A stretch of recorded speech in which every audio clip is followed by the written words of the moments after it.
केंद्रीय गृह मंत्री अमित शाह ने पश्चिम बंगाल विधानसभा चुनाव के चौथे चरण के पहले सिंगूर में रोड शो कर अपनी ताकत दिखाई। अमित शाह ने बीजेपी उम्मीदवार रविंद्रनाथ भट्टाचार्य के समर्थन में रोड शो किया। बीजेपी ने सिंगूर से टीएमसी से ही बीजेपी में शामिल हुए रविंद्रनाथ भट्टाचार्य को उम्मीदवार बनाया है, जबकि बीजेपी ने नंदीग्राम से टीएमसी से बीजेपी में शामिल हुए शुभेंदु अधिकारी को उम्मीदवार बनाया है।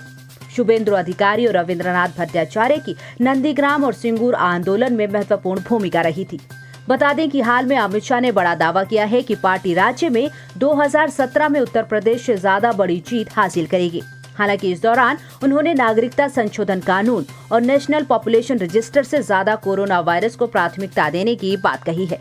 अमित शाह शुरुआत से ही बंगाल में 200 सीट की जीत का दावा कर रहे हैं। उन्होंने कहा कि बंगाल की जनता विकास चाहती है। हमने उद्योगों के लिए बंगाल के लिए कार्य योजना बना रखी है, जिससे बंगाल में विकास होगा। देश में तेजी से फैल रहे कोरोना संक्रमण पर रोकथाम के लिए सरकार ने वैक्सीन अभियान को तेज कर दिया है, लेकिन अब टीकाकरण के लिए उम्र को लेकर सरकार पर सवाल खड़े होने लगे हैं। देश में इंडियन मेडिकल एसोसिएशन समेत कई वरिष्ठ नेताओं ने मांग की है कि अब 18 साल की उम्र से ज्यादा लोगों को भी टीकाकरण में शामिल कर लिया जाए। इस बीच टीकाकरण को लेकर कांग्रेस के पूर्व अध्यक्ष राहुल गांधी ने भी ट्वीट किया है। राहुल गांधी ने ट्वीट करके कहा, जरूरतों और इच्छाओं पर बहस करना बकवास है। देश के हर नागरिक को सुरक्षित जीवन जीने का हक है।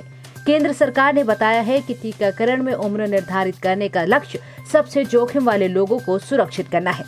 केंद्रीय स्वास्थ्य सचिव राजेश भूषण ने कहा कि कई लोग पूछ रहे हैं कि सरकार 18 साल से ज्यादा उम्र वालों के लिए टीकाकरण क्यों नहीं खोल रही। उन्होंने कहा कि पश्चिमी देशों में भी चरणबद्ध तरीके से टीकाकरण अभियान चलाया गया है।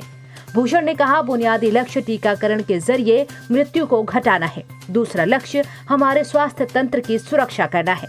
अगर स्वास्थ्य कर्मी, डॉक्टर, नर्स, पैरामेडिकल कर्मी और अन्य कर्मी बीमार हो गए तो अस्पतालों में कौन काम करेगा। इसीलिए किसी भी देश में सबसे मुख्य लक्ष्य सबसे जोखिम वालों को सुरक्षित करना है।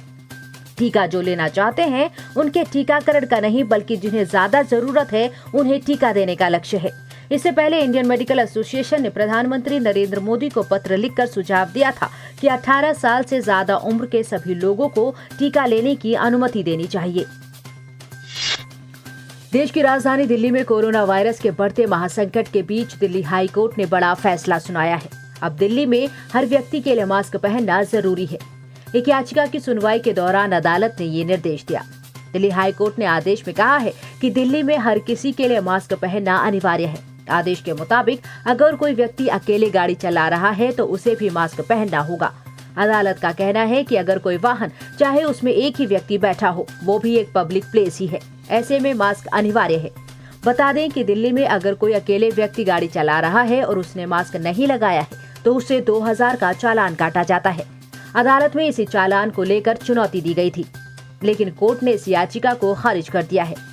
दिल्ली सरकार ने अदालत में कहा कि कोरोना के कारण गाड़ी में भी मास्क लगाना जरूरी है। सड़क पर किसी भी गाड़ी को प्राइवेट व्हीकल बताकर बचा नहीं जा सकता। आपको बता दें कि दिल्ली में बीते कुछ दिनों से कोरोना वायरस का संकट बेकाबू हो चला है। बीते ही दिन दिल्ली में कुल 5100 कोरोना के केस दर्ज किए गए, जो पिछले 6 महीने में सबसे बड़ा आंकड़ा है। यही कारण है कि दिल्ली में सख्ती बढ़ गई है।